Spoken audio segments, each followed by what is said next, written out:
तलाक लेना चाहता था। तो आज तलाक की सुनवाई की तारीख थी, इसीलिए प्रीति लखनऊ आई थी। और कोर्ट का काम खत्म होने के बाद वो बस स्टैंड पहुंची और दिल्ली जाने वाली बस पकड़ ली। लेकिन उस बस में एक औरत की सोने की चैन चोरी हो गई। इससे बस में बड़ा हंगामा मच गया और आखिरकार बस को पुलिस स्टेशन में रुकना पड़ा, जिससे काफी देर हो गई। फिर जब बस लखनऊ के थाने से निकलकर जब दिल्ली की ओर रवाना हुई, तब शाम ढल चुकी थी। तब सर्दी के दिन थे और जैसे जैसे शाम से रात हो रही थी, ठंड भी बढ़ती जा रही थी।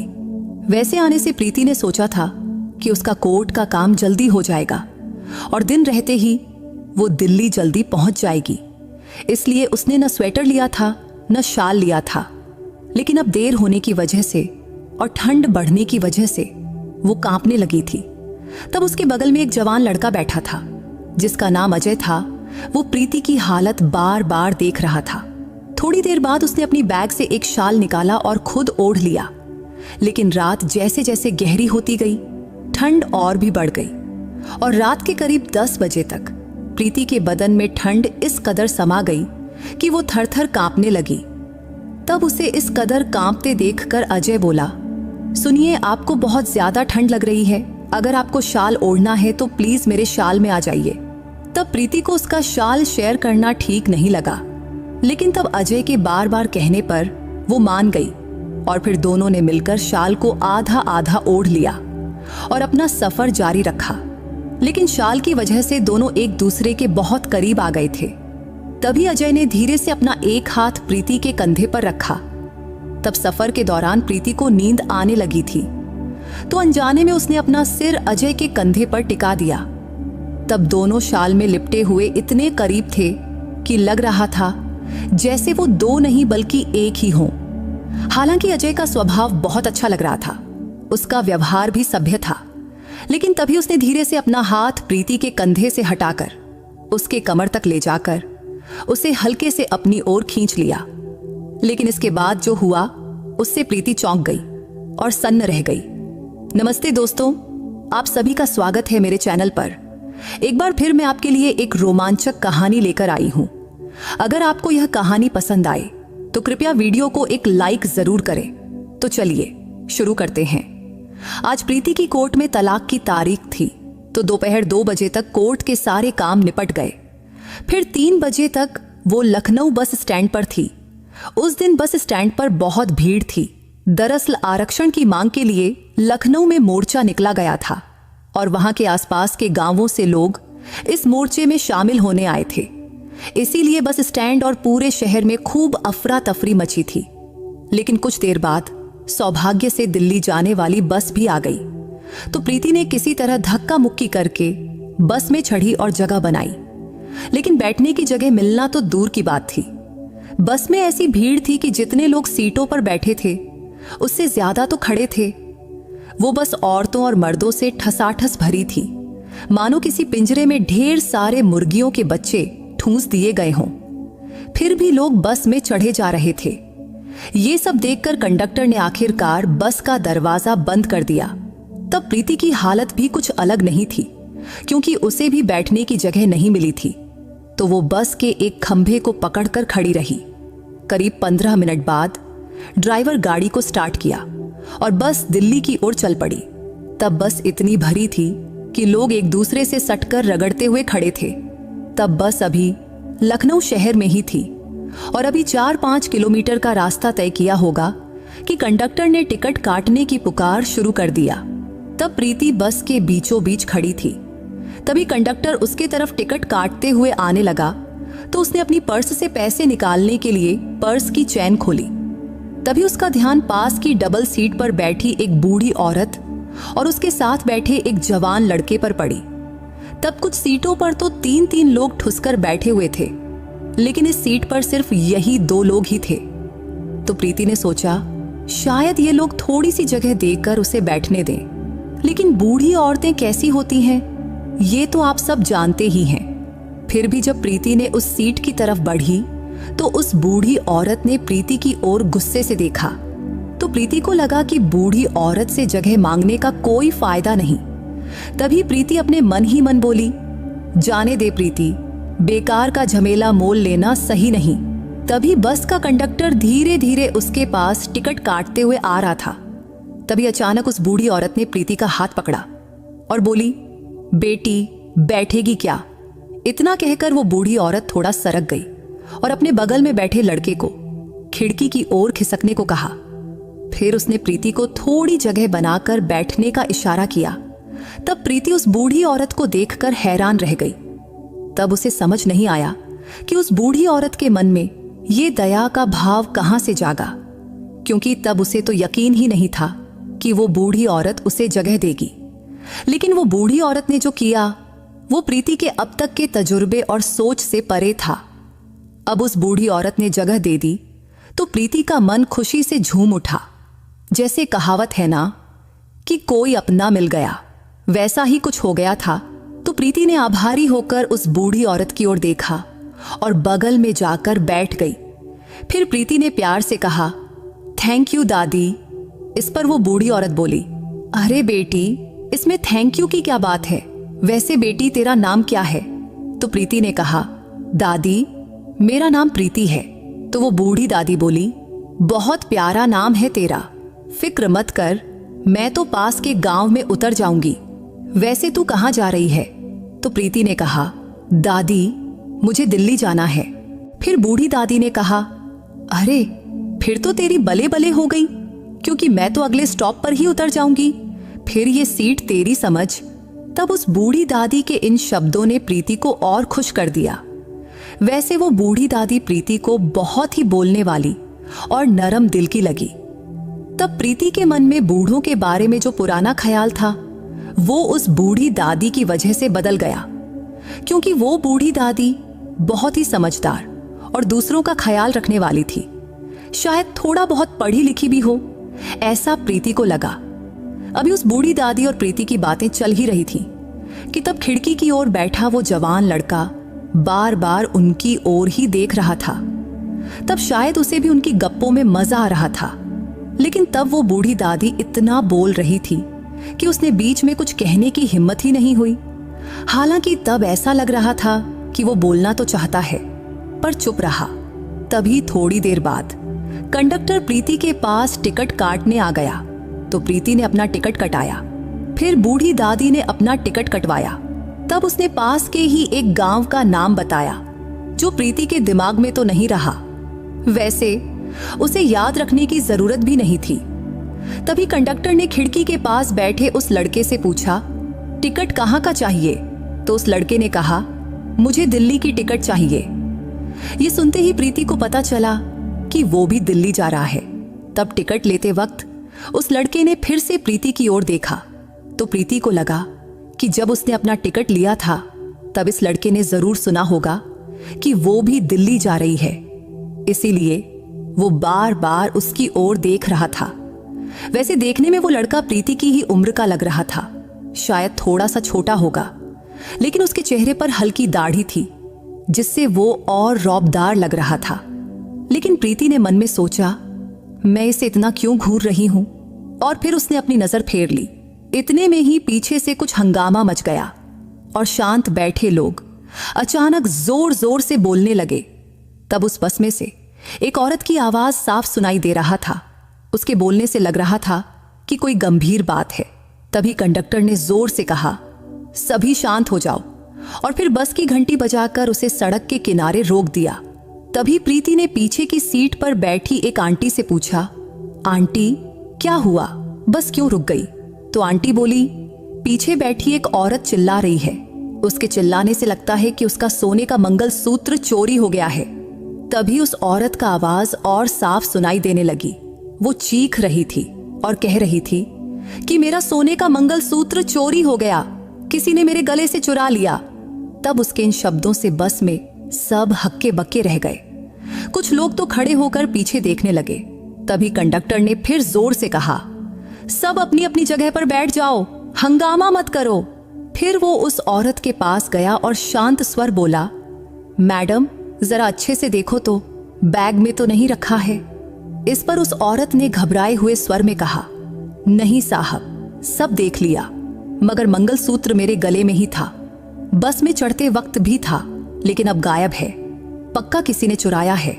तभी प्रीति ने उस औरत की ओर देखा तो वो औरत दिखने में सांवली थी और साधारण घर की लग रही थी। इसलिए उसे लगा कि वो बेवजह हंगामा नहीं कर रही है, क्योंकि उसकी हालत देखकर लग रहा था कि वो बेचारी बिल्कुल लाचार है। तब आसपास की कुछ औरतें उसे दिलासा दे रही थीं, बहन चिंता मत करो, तुम्हारा मंगलसूत्र मिल जाएगा। फिर कंडक्टर बोला, सभी शांत बैठो, मैं कुछ करता हूं। तब प्रीति के बगल में बैठी वो बूढ़ी दादी भी पीछे की ओर देख रही थी, लेकिन खिड़की की तरफ बैठा वो लड़का, वो तो सो गया था। तभी हंगामे की वजह से उसकी भी नींद खुल गई, तो उसने थोड़ा घबराया हुआ चेहरा बनाकर उस बूढ़ी दादी से पूछा, दादी क्या हुआ? तो उस बूढ़ी दादी ने उसके कंधे पर थपकी देकर कहा, अरे बेटा छोड़ ना ये सब, कुछ औरतों को बदन भर सोना लादना होता है, चमक दमक दिखानी होती है और फिर चोरों से सिर पकड़ना पड़ता है। यही हुआ है एक औरत के साथ। तब बूढ़ी दादी की ये बात प्रीति को खटकी, लेकिन उसने कुछ नहीं कहा। तभी उस लड़के ने प्रीति की ओर देखकर पूछा, मैडम सचमुच बताओ ना, क्या हुआ है? तो प्रीति बोली, पीछे बैठी एक आंटी का सोने का मंगलसूत्र गायब हो गया है, शायद चोरी हो गया है, इसीलिए वो इतना चिल्ला रही है। इस पर वो लड़का गंभीर नजरों से इधर उधर देखने लगा। बीच बीच में उसने प्रीति की ओर भी देखा, फिर बिना कुछ बोले सोच में डूब गया। इतने में कंडक्टर और ड्राइवर बस से उतर गए। उन्होंने सबको चेतावनी दिया कि सब लोग बस में ही बैठे रहो, कोई बाहर नहीं जाएगा। तब उन्होंने उस औरत को भी नीचे बुलाया। तब प्रीति खिड़की से ये सब देख रही थी। तब वो औरत बहुत घबराई हुई थी, क्योंकि वो अकेली थी, कोई उसके साथ नहीं था। तब उसकी हालत देखकर प्रीति को लगा कि वो बेचारी गरीब घर की होगी। वैसे भी उस औरत के बोलने से साफ था कि ये धक्का वो बर्दाश्त नहीं कर पा रही थी। तभी कंडक्टर ने पूछा, तुम्हारा मंगलसूत्र कितने ग्राम का था? तो वो औरत बोली, वो डोरी वाला था, उसमें कुछ सोने के मणके थे, कुल मिलाकर 10 तोले का था। ये सुनकर प्रीति ने मन ही मन हिसाब लगाया, अगर सोना 8,000 रुपये प्रति ग्राम भी माना जाए तो उस आंटी का नुकसान करीब 1 लाख से ज्यादा का हुआ। उधर वो बूढ़ी औरत बड़बड़ाती रही, क्या जरूरत है इतना सोना लाद कर बस में घूमने की, बारात निकली थी क्या? तब वो बूढ़ी औरत इतना जोर से बोली कि बस में सबको सुनाई दे गया। कई लोग उसकी बात पर ठहाके मारकर हंस भी पड़े। वहीं प्रीति को बूढ़ी दादी थोड़ी बड़बोली लग रही थी, लेकिन उसने उसे जगह दी थी, इसीलिए वो उसकी आभारी थी, इसीलिए वो उनको कुछ नहीं बोली। तब पास बैठा वो लड़का भी बूढ़ी दादी की बात सुनकर हंस पड़ा। तब हंसते वक्त वो बड़ा हैंडसम लग रहा था, लेकिन तभी प्रीति फिर से सोचने लगी, मैं इसे इतना क्यों देख रही हूं? तभी बस में एक और औरत जोर से चिल्लाई, मेरा मंगलसूत्र भी चोरी हो गया है, मेरी जिंदगी उजड़ गई, हाय राम। अब तो सब लोग हक्के बक्के रह गए। तभी कंडक्टर बस में चढ़ा और उस औरत से पूछा, तुम्हारा मंगलसूत्र कितने ग्राम का था? तो वो बोली, 8 तोले का था। इस पर कंडक्टर हैरानी से बोला, 8 तोले का? तभी बूढ़ी दादी ने धीरे से कहा, अब क्या, अब तो हाथ से निकल गया। तब ये बात सिर्फ प्रीति और वो लड़का ही सुना और दोनों गाल में गाल दबाकर हंस पड़े। तभी प्रीति ने भी अपने गले का मंगलसूत्र टटोला तो उसका मंगलसूत्र सही सलामत था। तो उसने मन ही मन भगवान का शुक्रिया अदा किया और सीधा बैठ गई। तभी कंडक्टर जोर से बोला, सब अपनी अपनी जगह पर शांत बैठो, ये बस अब सीधा पुलिस स्टेशन जाएगी, अब वहीं पंचनामा होगा। फिर वो पहली औरत जिसका मंगलसूत्र चोरी हुआ था वो भी बस में वापस आकर बैठ गई। फिर ड्राइवर अपनी सीट पर गया और बस चालू कर दिया। बस अब लखनऊ के पुलिस स्टेशन की ओर चल पड़ी। तभी प्रीति ने घड़ी देखी, तब 6:30 बज रहे थे। फिर कुछ ही देर में बस पुलिस स्टेशन के पास एक जगह रुक गई। फिर थोड़ी देर बाद एक कांस्टेबल बस में चढ़ा और बोला, सब लोग आराम से नीचे उतरो, अब यहाँ सबकी तलाशी और पूछताछ होगी। ये सुनकर प्रीति ने सिर पकड़ लिया, ये क्या नया ड्रामा है, अब यहाँ कितना वक्त लगेगा और बस कब आगे बढ़ेगी। तब इन सवालों ने उसका टेंशन और बढ़ा दिया। फिर सब यात्री एक एक करके नीचे उतरे। सभी को लाइन में खड़ा किया गया, मर्द एक तरफ, औरतें दूसरी तरफ। थोड़ी देर बाद कुछ पुलिस वाली औरत भी आईं और तलाशी शुरू हुई। उन्होंने हर किसी की जेबें, बैग, सब कुछ टटोला और तब उन दोनों औरतों को अलग किनारे खड़ा किया गया था जिनका मंगलसूत्र चोरी हुआ था। तब शाम 6 बजे से रात के 9 बजे तक ये तमाशा चलता रहा। अब सबकी तलाशी और पूछताछ हो गई, लेकिन उन दोनों औरतों का मंगलसूत्र नहीं मिला। फिर धीरे धीरे लोग खुसुर पुसुर करने लगे। कुछ ने खुलकर बोलना शुरू किया, चोरी तो किसी एक ने की होगी ना, लेकिन सजा सबको मिल रही है। किसी ने कहा, साहब हमें जल्दी छोड़ दो। तब पुलिस वालों ने हालात की गंभीरता देखी और रात के 10 बजे सबको बस में वापस जाने की इजाजत दिया। तब प्रीति ने बस में चढ़ते वक्त बूढ़ी दादी को सहारा दिया। तब उसका एहसान का भाव था, क्योंकि बूढ़ी दादी ने उसे जगह दी थी तो उसकी मदद करना प्रीति का फर्ज था। बस में चढ़ते समय कंडक्टर ने हिदायत दिया, सब अपनी अपनी सीट पर ही बैठो और हंगामा मत करो। फिर प्रीति और बूढ़ी दादी अपनी सीट पर आए। तब खिड़की की तरफ वो लड़का पहले ही जाकर बैठ चुका था। तो प्रीति ने कहा, दादी आप बच में बैठिए। तभी बूढ़ी दादी ने मजाकिया अंदाज में कहा, नहीं बेटी तू ही बैठ, नहीं तो तुम दोनों मुझे बीच में ही दबा दोगे। पिछली बार भी मैं जैसे तैसे बैठी थी। लगता है तुम जवान लोग मेरा चूरमा बनाने का इरादा रखते हो क्या? तब बूढ़ी दादी की बात सुनकर प्रीति को हंसी आ गई। तब वो लड़का भी अपने मन ही मन मुस्कुराया। लेकिन अब प्रीति उस लड़के के बगल में बैठी थी और उसकी बाईं तरफ वो बूढ़ी दादी। तभी कंडक्टर ने चेक किया कि सब यात्री बस में चढ़ गए हैं या नहीं। फिर बोला, सबको तकलीफ हुई, असुविधा हुई, इसके लिए हमें भी बुरा लग रहा है, लेकिन सरकारी प्रक्रिया पूरी करनी जरूरी थी। तभी पीछे से एक यात्री चिल्लाया, ठीक है साहब, अब बस जल्दी चलाओ। तभी कंडक्टर ने घंटी बजाया और बस पुलिस स्टेशन से बाहर निकल गई। अब बस के सारे यात्री थक चुके थे, परेशान थे, लेकिन वो दोनों औरतें जिनका मंगलसूत्र चोरी हुआ था, उनका दुख तो सबसे बड़ा था। उनका इतना बड़ा आर्थिक नुकसान हुआ था, इसीलिए वो दोनों सदमे में थीं। लेकिन बस अब दिल्ली की ओर तेजी से चलने लगी थी। तब रास्ता खाली था, ट्रैफिक कम था, तो बस ने रफ्तार पकड़ ली। तभी बूढ़ी दादी ने प्रीति से कहा, बेटी जरा उधर खिसक ना। तो प्रीति फौरन दाहिनी तरफ थोड़ा सरक गई। तब वो लड़का अब भी अपने हाथ पैर समेट कर शांत बैठा था। तब बस करीब 1 घंटे तक चली, फिर एक स्टॉप पर रुकी और यहीं उस बूढ़ी दादी को भी उतरना था। तो उतरते समय बूढ़ी दादी ने प्रीति को प्यार से देखा और बोली, बेटी अब तू आराम से बैठ, फिक्र मत कर। तब बूढ़ी दादी की ममता भरे शब्दों ने प्रीति को बहुत सुकून दिया। फिर बूढ़ी दादी ने प्रीति के सिर पर प्यार से हाथ फेरा, अपनी छोटी सी पोटली उठाई और स्टॉप पर उतर गई। तब बूढ़ी दादी का वो ममता भरा स्पर्श प्रीति को बहुत सुकून दे गया, जिससे पिछले कुछ घंटों की थकान और तनाव जैसे एक पल में गायब हो गया। तब बूढ़ी दादी के साथ कुछ और यात्री भी उतरे और बस फिर दिल्ली की ओर चल पड़ी। अब बस के अंदर की लाइटें सब बंद हो चुकी थीं, तो प्रीति के बगल में बैठा लड़का अब थोड़ा खुलकर बैठा था। तभी प्रीति का कंधा हल्के से उसके कंधे से टकराया और तभी बस ने और रफ्तार पकड़ी तो हलचल थोड़ी बढ़ गई।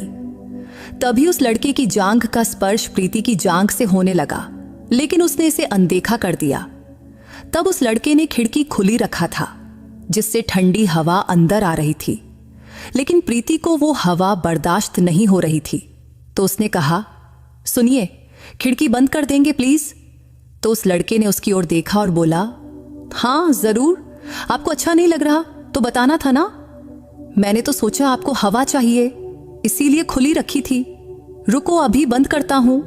फिर उसने खिड़की बंद किया और माहौल थोड़ा शांत हो गया।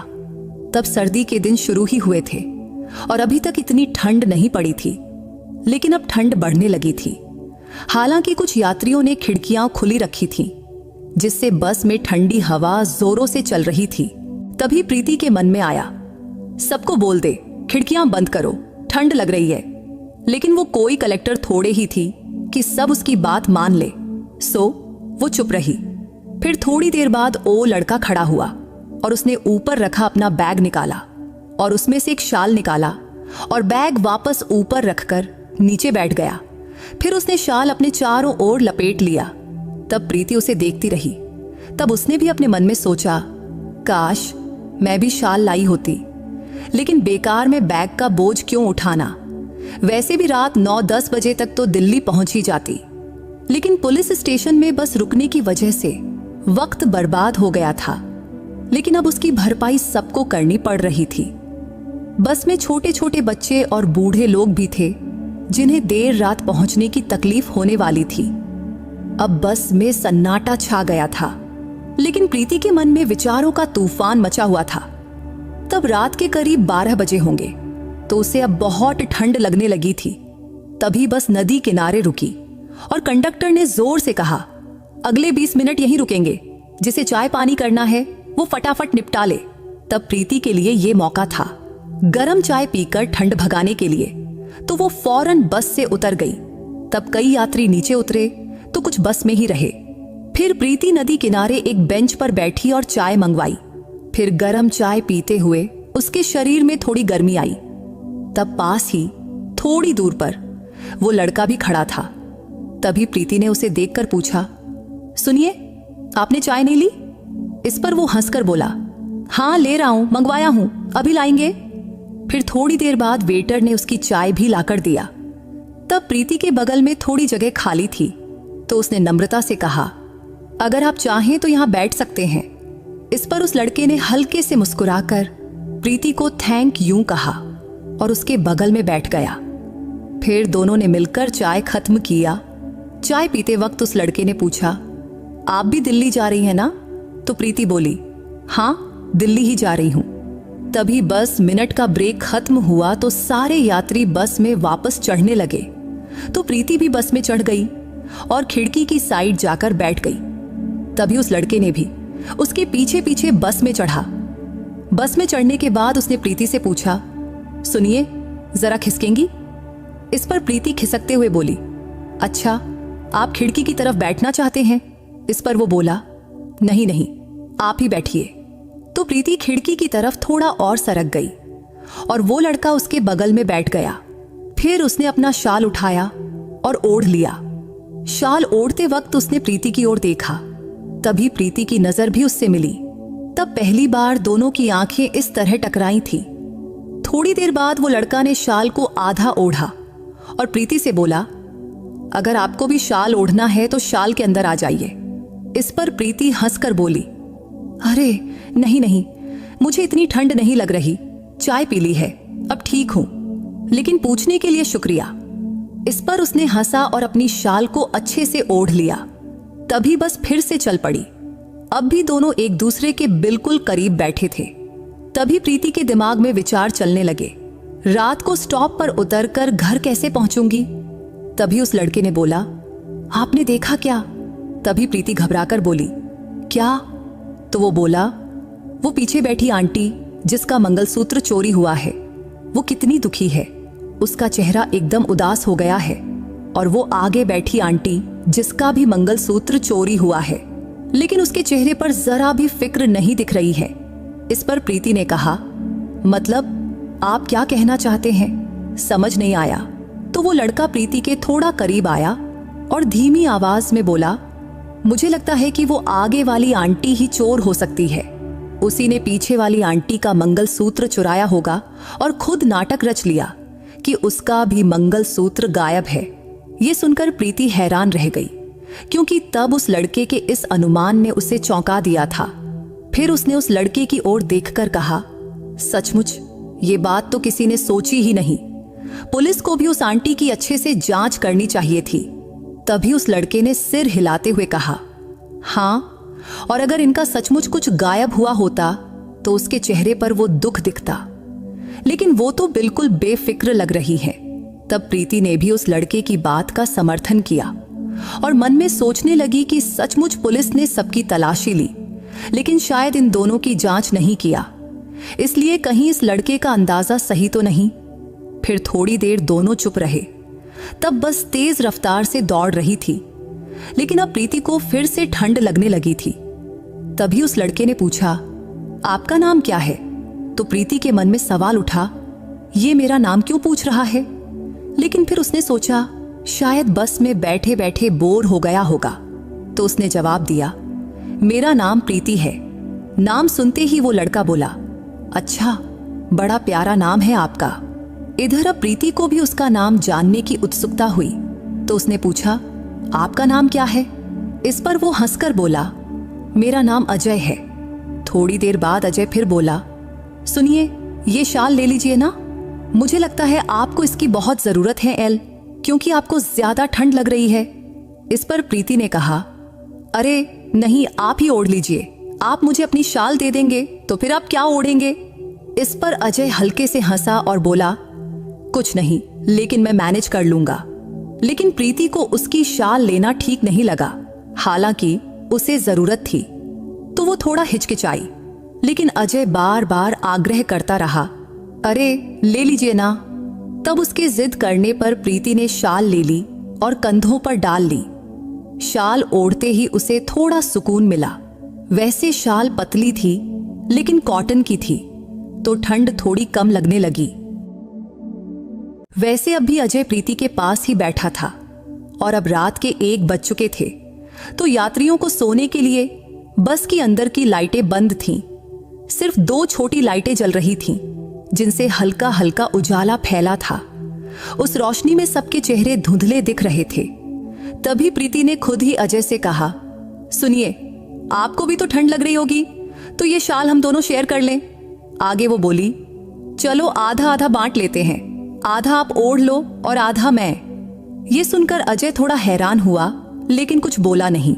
तभी प्रीति ने शाल का आधा हिस्सा उसकी तरफ किया, तो अजय ने शाल का एक कोना अपने कंधे पर लिया और दूसरा कोना प्रीति ने पकड़ा। लेकिन शाल इतनी बड़ी नहीं थी कि दोनों दूर दूर बैठकर खुद कर ढक सकें, इसीलिए उन्हें और करीब बैठना पड़ा।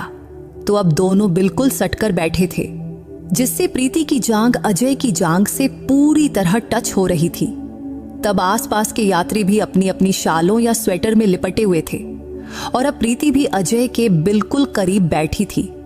हालांकि ये हालात उसे थोड़े अटपटे लग रहे थे, क्योंकि अजय एक अजनबी था जिससे वो पहली बार मिली थी और अब उसे उसके साथ इतने करीब बैठना पड़ रहा था।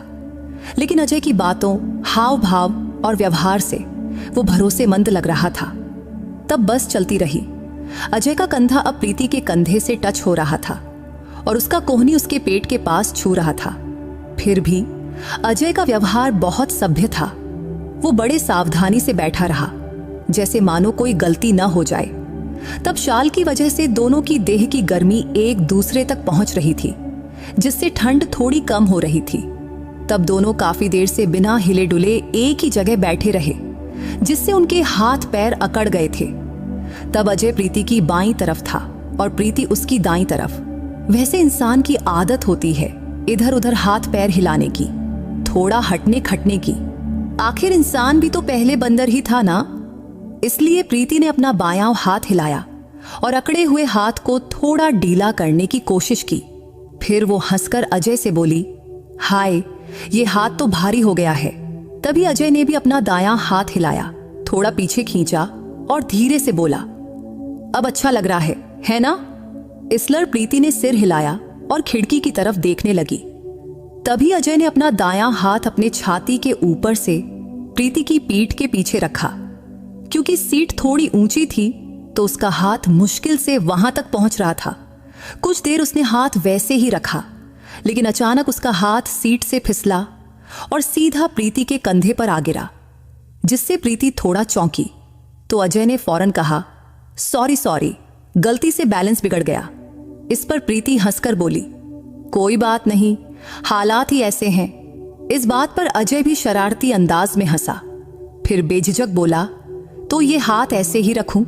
इस पर प्रीति एक पल चुप रही, फिर धीमी आवाज में बोली, हाँ रख लीजिए, कोई दिक्कत नहीं। फिर अजय ने अपना दायां हाथ हल्के से प्रीति के कंधे पर रखा।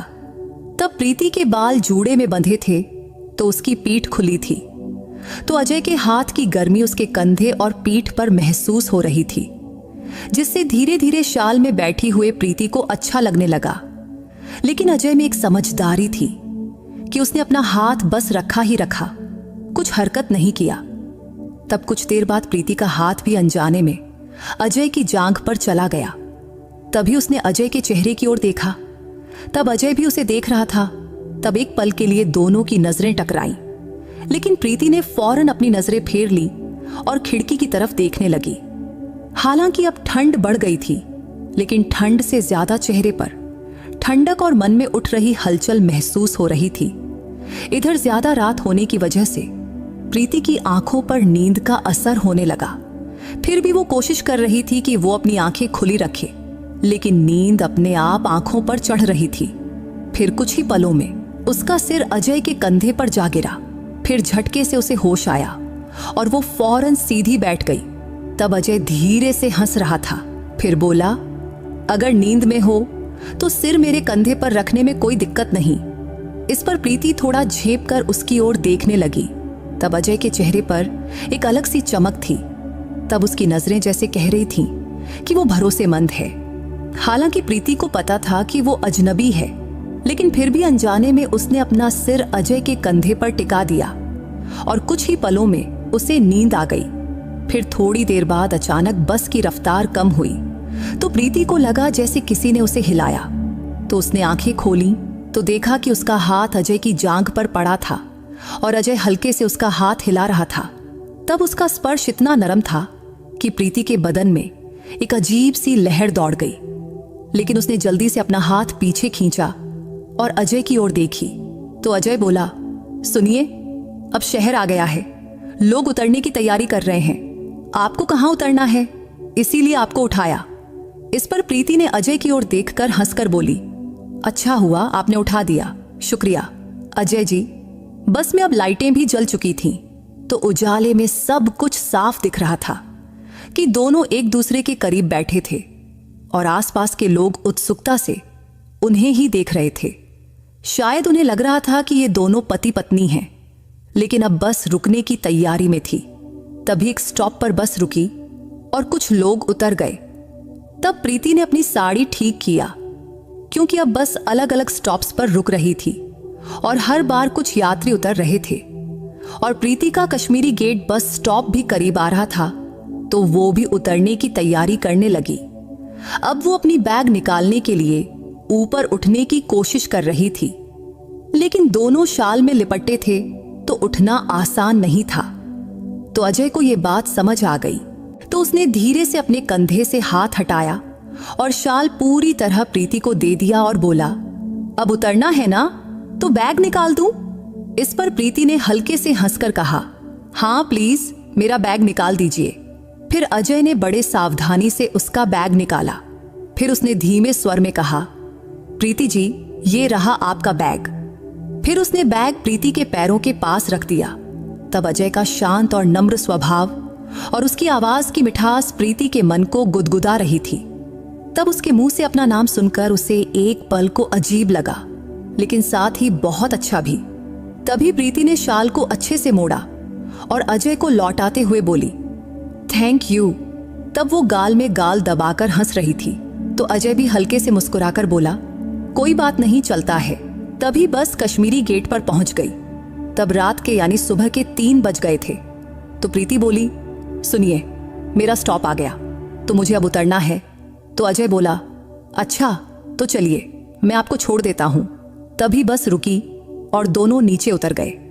कश्मीरी गेट स्टॉप पर बस से उतरने वाले सिर्फ वही 2 थे, तो स्टॉप पर उतरकर दोनों थोड़ा किनारे खड़े हो गए। तब रात की खामोशी में सिर्फ कुत्तों के भौंकने की आवाज ही गूंज रही थी।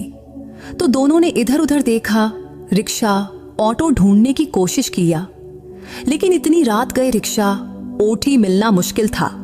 तब वही खड़े हुए 15 मिनट बीत गए, पर एक भी रिक्शा या ऑटो नहीं दिखी। तो प्रीति थोड़ी बेचैन होकर अजय के करीब गई और बोली, देखिए, अभी तक रिक्शा या ऑटो नहीं मिला, अब क्या होगा? तो अजय ने शांत स्वर में कहा, चिंता मत करो, थोड़ा और इंतजार करते हैं। तभी प्रीति ने पूछा, आपको कहाँ जाना है? तो वो बोला, मेरा घर यहीं पास में ही है, मैं पैदल चला जाऊंगा। इस पर प्रीति ने कहा, तो फिर आप यहाँ क्यों रुके हैं? इस पर अजय हल्के से हंसकर बोला, आपके लिए, आपको रिक्शा मिल जाए तब मैं चला जाऊंगा। तब उसके इस जवाब ने प्रीति के मन में एक सुकून भरी लहर दौड़ा दी। फिर वो बोली, आपका बहुत बहुत शुक्रिया, इस वक्त अगर आप साथ न होते तो मैं डर के मारे कांप रही होती। इस पर अजय हंसकर बोला, फिक्र मत करिए, मैं हूं ना, वैसे भी यहाँ पास में पुलिस स्टेशन है। तब रिक्शा का इंतजार करते करते सुबह के 3:30 बज गए। तब प्रीति तंग आकर बोली, अगर रिक्शा नहीं मिला तो शायद मुझे सुबह तक यहीं बैठना पड़ेगा। इस पर अजय बोला, ऐसा नहीं होगा, लेकिन अगर आपको बुरा ना लगे तो आप मेरे घर चल सकती हैं, घर यहीं पास में है। इस पर प्रीति ने एक पल उसके चेहरे की ओर देखा। तब उसकी आंखों में सच्चाई झलक रही थी, तो मन में सोचा, ये गलत नहीं कह रहा। फिर उसने हल्के से सिर हिलाया और बोली, ठीक है। इस पर अजय मुस्कुराया और बोला, चलिए फिर। उस रात की खामोशी में दोनों एक दूसरे के पीछे पीछे चल पड़े। अजय अपना बैग पकड़े हुए आगे आगे चल रहा था और प्रीति उसके पीछे। तब चलते चलते अजय ने एक बार मुड़कर देखा और धीरे से पूछा, आपका बैग मैं पकड़ लूं? इस पर प्रीति हल्के से हंसकर बोली, नहीं नहीं, रहने दीजिए, आपका बैग पहले ही भरा हुआ है, वैसे मेरा बैग इतना भारी नहीं है। तब थोड़ी दूर चलने के बाद, यानी करीब 6-7 मिनट में ही अजय एक घर के सामने रुक गया। वो घर पुराने जमाने का साधारण सा रो हाउस था। फिर उसने गेट खोला और बोला, ये मेरा घर है। फिर दोनों गेट से अंदर घुसे और अंदर की दरवाजे के पास पहुंचकर अजय ने अपने बैग से चाबी निकाला। फिर अजय ने ताला खोला और प्रीति को हाथ से इशारा करते हुए कहा, अंदर आइए। फिर प्रीति धीरे से चौखट पर कदम रखकर घर में घुस गई। वो घर साधारण लेकिन साफ सुथरा था। अंदर जाते ही अजय ने कहा, अपना बैग यहां रख दीजिए। तो प्रीति ने बैग कुर्सी पर रख दिया। फिर अजय बोला, प्रीति जी, आप पहली बार मेरे घर आई हैं, ऐसा लग रहा है कि ढंग से स्वागत भी नहीं कर पाया। फिर भी कुछ लेंगी, चाय या कॉफी? तो प्रीति ने थके स्वर में उसकी ओर देखकर कहा, नहीं नहीं अजय जी, आपने इतना कहा वही बहुत है, वैसे भी हम दोनों बहुत थक गए हैं, तो थोड़ा आराम कर लें। इस पर अजय हल्के से हंसा और बोला, बिल्कुल सही कहा प्रीति जी, वैसे वो घर छोटा था, बस 2 ही कमरे थे उसमें सामने की तरफ एक बड़ा कमरा था और पीछे एक छोटा सा किचन और बाथरूम। तभी प्रीति ने बाथरूम पूछा तो अजय ने तुरंत इशारा करते हुए कहा, वो रहा दरवाजा, मैं खोल देता हूं। फिर प्रीति बाथरूम में गई, ठंडे पानी से मुंह धोया, शीशे में खुद को देखा तो बाल थोड़े बिखरे थे, तो उसने बाल ठीक किए, साड़ी का पल्लू संवारा और बाहर आई। तब कमरे में अजय सोफे पर चादर बिछा रहा था। तब उसने पलंग छोड़कर सोफे पर सोने का फैसला किया था। तो प्रीति ने कहा, अजय जी, आप पलंग पर सो जाइए, मैं सोफे पर सो लूंगी। इस पर अजय बोला, अरे प्रीति जी, आप मेरे घर में मेहमान हैं, तो मेहमानों को पलंग देना मेरा फर्ज है, और आप फिक्र मत करिए, मुझे सोफे की आदत है। तब उसके जिद करने पर प्रीति को उसकी बात माननी पड़ी और फिर वो पलंग पर लेट गई। वो गद्दा बहुत नरम था, शायद अजय का अपना पसंद था। फिर अजय भी सोफे पर लेट गया, चादर ओढ़ लिया। तब प्रीति चादर ओढ़कर सोने की कोशिश कर रही थी, लेकिन उसके दिमाग में विचारों का तूफान मचा था कि एक अनजान इंसान के घर में वो रुकी थी। लेकिन अजय सज्जन लग रहा था तो उसे डर नहीं लग रहा था। कमरे में बल्ब भी जल रहा था, जिसकी रोशनी सीधे आंखों पर पड़ रही थी, जिससे नींद नहीं आ रही थी। तो प्रीति ने धीमे स्वर में कहा, अजय जी, ये बल्ब बंद कर देते तो अच्छा होता। इस पर अजय बोला, हाँ, मैं भी बल्ब बंद करना चाहता था, लेकिन आपके लिए चालू रखा। तभी प्रीति ने कहा, नहीं, मैं तो रात में बल्ब बंद करके ही सोती हूं। ठीक है, आपकी बात मानता हूं, कहकर अजय ने बल्ब बंद कर दिया। अब कमरे में सन्नाटा छा गया, सिर्फ खिड़की से हल्की रोशनी अंदर झांक रही थी। अब दोनों सोने की तैयारी में थे, क्योंकि सफर की थकान बदन पर हावी थी और बस यात्रा की मुसीबतों की यादें मन में ताजा थीं। फिर कुछ ही देर में प्रीति को नींद आ गई, फिर पता ही नहीं चला कब सुबह हुई। सुबह कहीं से हल्की सी आवाज आई। तब प्रीति ने अपनी आंखें खोली और चादर मुंह से हटाई और सामने देखी। तभी अजय हंसकर बोला, गुड मॉर्निंग। तो प्रीति थोड़ा घबराकर बोली, गुड मॉर्निंग। तब उसने अजय की ओर देखा तो उसने कपड़े बदल लिया था और एक फिटिंग वाला टी शर्ट पहना था, जो उसके सुदृढ़ शरीर को और आकर्षक बना रहा था, और उसका लंबा चौड़ा कद उसे और भी सुंदर दिखा रहा था। तो प्रीति कुछ पल तो उसे देखती ही रही, फिर खुद को संभाली। तभी अजय बोला, आप फ्रेश हो लीजिए, तब तक मैं चाय बनाता हूं। फिर प्रीति बाथरूम गई। वहां लाल दंत मंजन और कोलगेट रखा था। हालांकि उसके पास ब्रश नहीं था, तो उसने उंगली से दंत मंजन लगाकर दांत साफ किया, मुंह धोया, फिर शीशे में देखकर बाल ठीक किया और बाहर आई। बाहर आते ही किचन से चाय और दूध की खुशबू आ रही थी, तो प्रीति जाकर सोफे पर बैठी और अपने बैग की ओर देखी। तो बैग वैसे ही था जैसा रात में छोड़ा था, तो अब वो वापसी की तैयारी में थी। तभी अजय किचन से बाहर आया। तब उसके हाथ में चाय का 2 कप था। उसने कप प्रीति के सामने रखते हुए कहा, लीजिए प्रीति जी, अदरक वाली गर्मा गर्म चाय, इससे ताजगी आ जाएगी।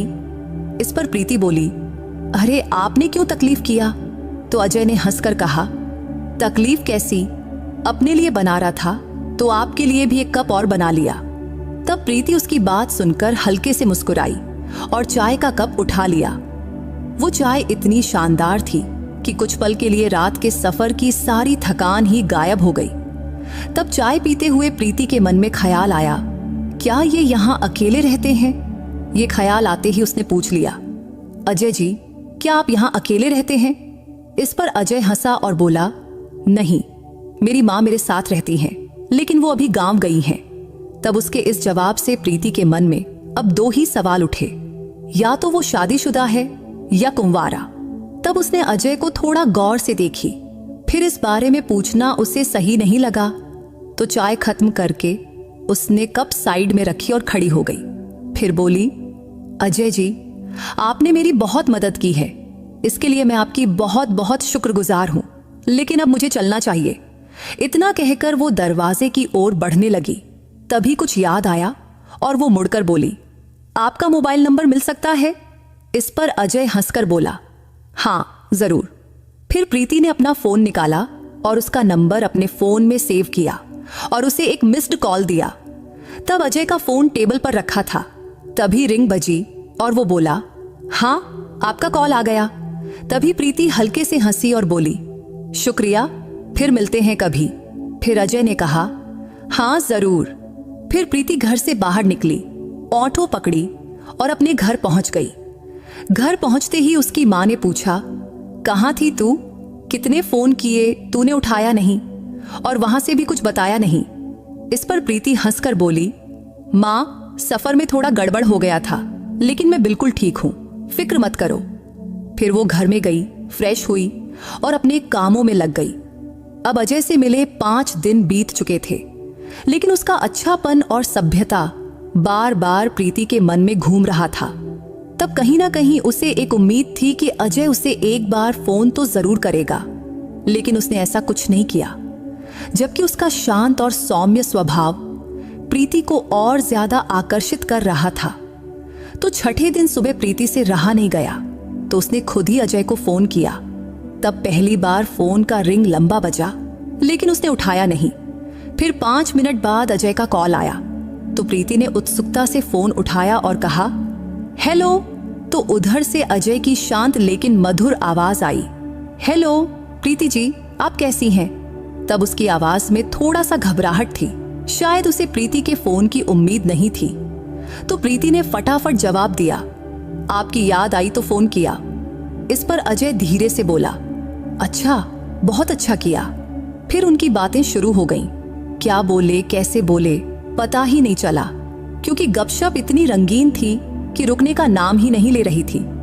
तभी प्रीति के फोन पर दूसरी तरफ से वकील का कॉल आने लगा, तो उसने अजय से कहा, सुनिए, मेरा एक जरूरी कॉल आ रहा है। इस पर अजय बोला, कोई बात नहीं। तभी प्रीति ने जल्दी से पूछा, अभी कॉल काटिए मत, वैसे आप आज क्या कर रहे हैं? तो अजय ने कहा, कुछ खास नहीं, थोड़ा बाहर जाना है। तो प्रीति ने हिम्मत करके पूछा, क्या हम आज मिल सकते हैं या फिर कल? तब उधर कुछ पल खामोशी छाई रही, तो प्रीति को लगा कहीं कॉल कट तो नहीं गया, लेकिन स्क्रीन पर कॉल चालू दिख रहा था। तभी अजय ने शांत स्वर में जवाब दिया, हाँ ठीक है, कहाँ मिलना है? तो प्रीति बोली, लोधी गार्डन में, कल सुबह 10 बजे, चलेगा? इस पर अजय ने कहा, हाँ ठीक है। फिर कॉल कट हो गया। अगले दिन सुबह प्रीति बहुत उत्साह से उठी। तब उसके मन में एक अजीब सा जोश था। तब अपनी माँ को बताकर वो तैयार हुई और 8 बजे घर से निकल पड़ी और ठीक 9:40 पर वो लोधी गार्डन पहुंच गई। तब गार्डन में कुछ ही लोग आए हुए थी, तो एक बेंच पर बैठकर वो अजय का इंतजार करने लगी। लेकिन तब प्रीति के मन में उथल पुथल मची थी। क्या अजय आएगा? कहीं उसने मुझे बेवकूफ तो नहीं बनाया? लेकिन नहीं, वो ऐसा कुछ करेगा ऐसा नहीं लगता। तभी उसका फोन बजा तो स्क्रीन पर अजय का नाम दिखा, तो उसने जल्दी से फोन उठाया। तो अजय ने पूछा, हेलो, आप कहाँ हैं? तो प्रीति ने कहा, मैं यहाँ हूँ, गार्डन के बाईं तरफ गुलाब के पौधों के सामने, बस आ रहा हूँ। इतना कहकर अजय ने फोन काट दिया। इधर अब प्रीति की धड़कनें तेज हो गईं। उसने खुद को देखा, दुपट्टा ठीक किया। उसने रंग बिरंगा स्लीवलेस टॉप और मैचिंग दुपट्टा पहना हुआ था। तब कुछ ही पलों में वो अजय को दूर से अपनी ओर आते देखकर खड़ी हो गई। तब उसे देखते ही उसका दिल और जोर जोर से धड़कने लगा। तभी अजय पास आया और हंसकर बोला, सॉरी, थोड़ा लेट हो गया। इस पर प्रीति ने हंसकर कहा, कोई बात नहीं, बस 10 मिनट की देरी हुई है। तभी वो थोड़ा घबराई हुई बेंच पर बैठ गई। तब चारों तरफ हवा में लहराते पेड़ों की छांव, पक्षियों की चहचहाहट और उनके बीच की खामोश बातों ने एक रोमांटिक माहौल बना दिया था। इसके साथ ही अजय का सादा और सच्चा व्यक्तित्व धीरे धीरे प्रीति का दिल जीत रहा था। लेकिन उसे समझ नहीं आ रहा था कि बात शुरू कैसे करे। तभी उसने अजय की ओर देखकर धीरे से पूछा, आपका गांव कहाँ है? तो अजय बोला, मेरा गांव दिल्ली के पास ही है, माँ वहीं रहती हैं, वो अभी अगले 20 दिन तक गांव में ही रहेंगी। इस पर प्रीति ने पूछा, अच्छा, तो खाना पीना कैसे मैनेज करते हैं? इस पर अजय हंसकर बोला, एक टाइम बाहर से मैनेज कर लेता हूं और एक टाइम घर पर जो बन जाए वही खा लेता हूं। तब उसके सादे और मजेदार जवाब पर प्रीति भी हंस पड़ी। तब वो प्रीति के कपड़ों को ही देख रहा था, जैसे कुछ पूछना चाहता हो, लेकिन हिम्मत नहीं कर पा रहा था। इसलिए कुछ पल खामोशी में बीते। फिर आखिरकार अजय ने पूछ ही लिया, और आपके मिस्टर वो कहाँ रहते हैं? तब ये सवाल सुनकर प्रीति थोड़ा चुप हो गई। तभी अजय ने फौरन सॉरी कहते हुए घबराकर पूछा, कुछ गलत तो नहीं पूछ लिया? इस पर प्रीति ने शांत स्वर में कहा, नहीं नहीं, ऐसी कोई बात नहीं। सच कहूं तो मेरे पति के साथ मेरी कुछ दिक्कतें थीं, इसलिए हमारा लखनऊ कोर्ट में केस चल रहा है और हमारे तलाक की प्रक्रिया शुरू है। तब उसके जवाब से अजय थोड़ा गंभीर हो गया। फिर उसने नम्रता से कहा, सॉरी, मुझे नहीं पता था। तभी प्रीति ने अजय की ओर देखकर कहा, अजय जी, आप सॉरी क्यों कह रहे हैं? जिंदगी है, इसमें अच्छा बुरा तो चलता ही रहता है। वैसे भी भगवान किसी को परफेक्ट जिंदगी नहीं देता। इस पर अजय हंसकर बोला, सच कहा प्रीति जी, आप बिल्कुल ठीक कह रही हैं। तब उसकी आंखों में प्रीति के लिए इज्जत साफ झलक रही थी। तब बातों बातों में वक्त कब बीत गया पता ही नहीं चला। जब प्रीति को प्यास लगी तो उसने पर्स से छोटी सी पानी की बोतल निकाली और एक घूंट पीकर उसने अजय को दी। फिर अजय ने उसी बोतल से पानी पिया और धीरे से थैंक यू कहा। तब उसके सादी व्यवहार से प्रीति को बहुत अपनापन महसूस हुआ। तभी अजय ने पूछा, कुछ नाश्ता कीजिएगा? तो प्रीति बोली, नहीं, मैंने कर लिया है, लेकिन अगर आपको करना है तो चल सकते हैं। फिर अजय उसे पास के रेस्टोरेंट में ले गया। फिर दोनों ने मजे से छोले भटूरे खाया। खाने के बाद प्रीति ने बिल देने के लिए पर्स से पैसे निकाली। तभी अजय बोला, रहने दीजिए, मैं दे दूंगा।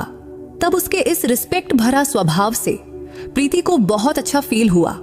तब नाश्ते के बाद वक्त कैसे बीत गया पता ही नहीं चला। अब दोपहर का 2 बज गया था। तो आखिरकार अजय ने हंसकर कहा, चलो प्रीति जी, अब चलते हैं, फिर कभी मिलते हैं।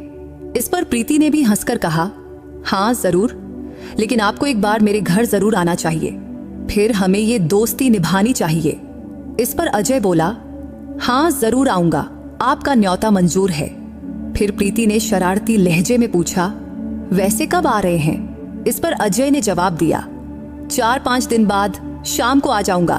तभी प्रीति ने कहा, शाम को सिर्फ आना ही नहीं है, आपको मेरे घर पर खाना भी खाना पड़ेगा। तो अजय ने शरारती भरे लहजे में जवाब दिया, ठीक है, और फिर दोनों हंस पड़े। इसके बाद घर लौटने के बाद प्रीति बार बार अजय के ख्यालों में ही खोई रहती, क्योंकि उसका सादापन और संयम उसके मन को बहुत भा रहा था। और ये बात उसे सबसे खास लगी कि अजय ने उसके अतीत के बारे में ज्यादा सवाल नहीं किया। इसलिए तो उसके व्यवहार में एक अनोखा जादू जैसा उसे लग रहा था, जो प्रीति के दिल को बार बार छू रहा था। सोमवार का दिन था। उसकी मम्मी पापा एक शादी में गए थे और प्रीति घर पर अकेली थी। तब अजय के विचारों ने उसके मन को पूरी तरह जकड़ लिया था। तभी आखिरकार उसने शाम को अजय को खाने का न्योता देने के लिए फोन किया। तब अजय ने खुशी खुशी हामी भर दिया। वैसे भी उसने 4-5 आने को कहा था, तो आज आता ही, लेकिन उससे पहले ही प्रीति ने कॉल कर दिया। फिर शाम होते ही प्रीति की बेचैनियां बढ़ने लगी। वो तरह तरह के खाने बनाने लगी। जब शाम का 8 बजा, तब दरवाजे की घंटी बजी तो प्रीति का दिल जोर जोर से धड़कने लगा। फिर उसने दरवाजा खोला।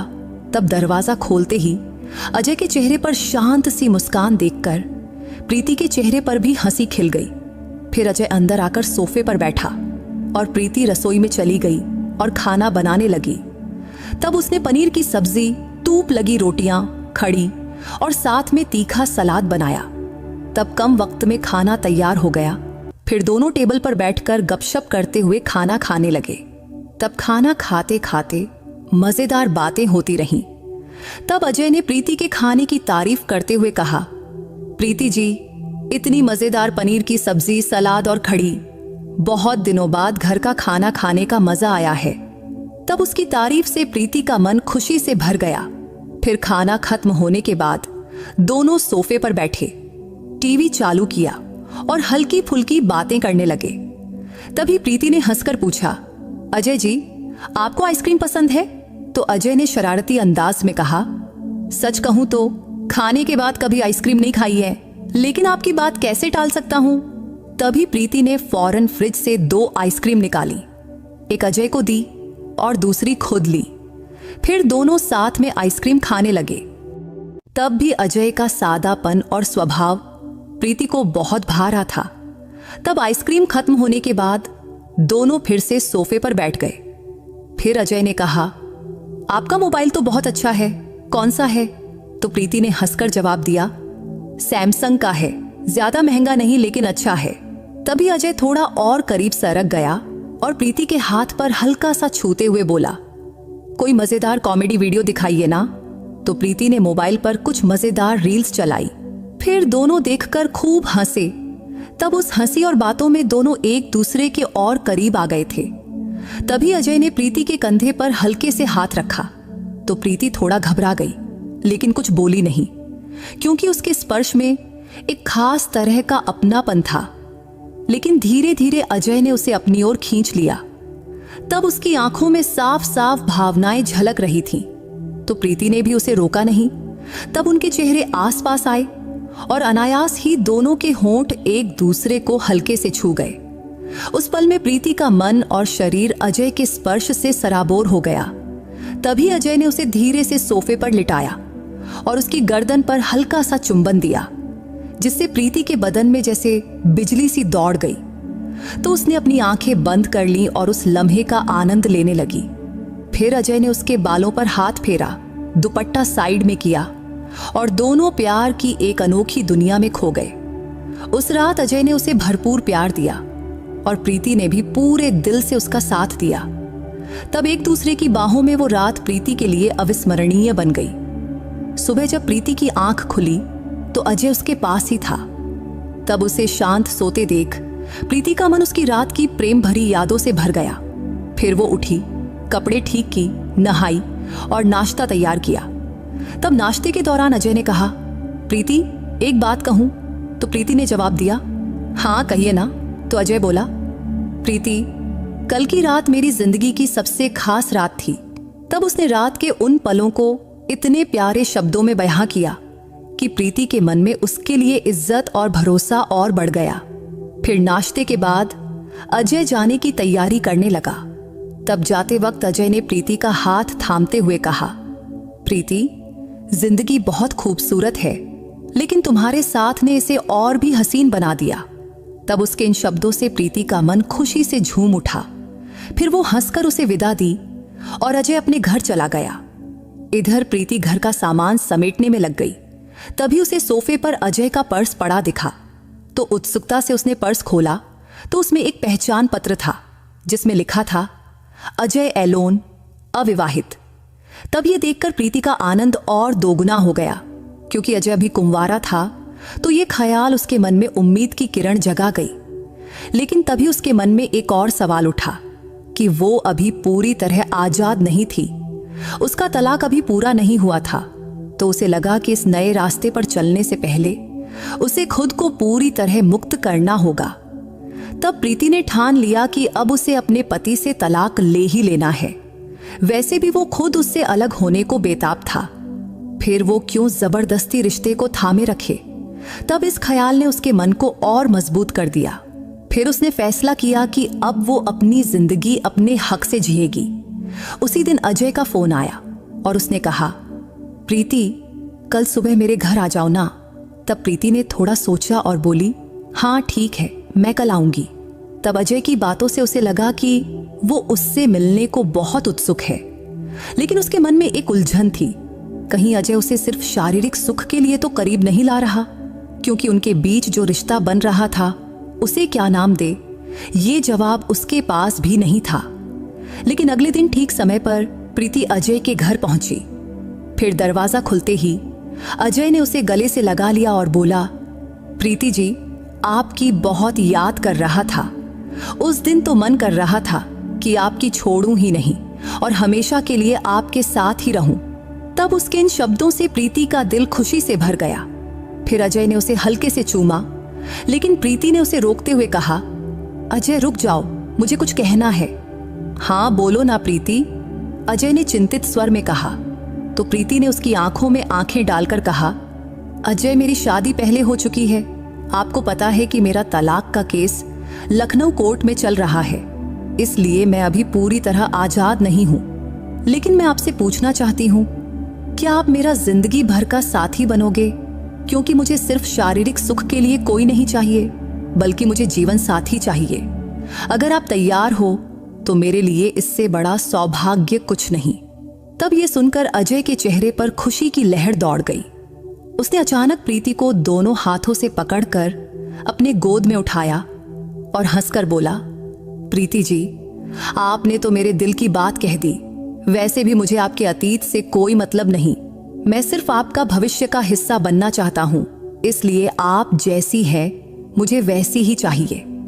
मेरे घर में सिर्फ मेरी माँ है और वो मेरे फैसले को जरूर मंजूर करेंगी। बस आप अपने घर वालों से इजाजत ले लीजिए।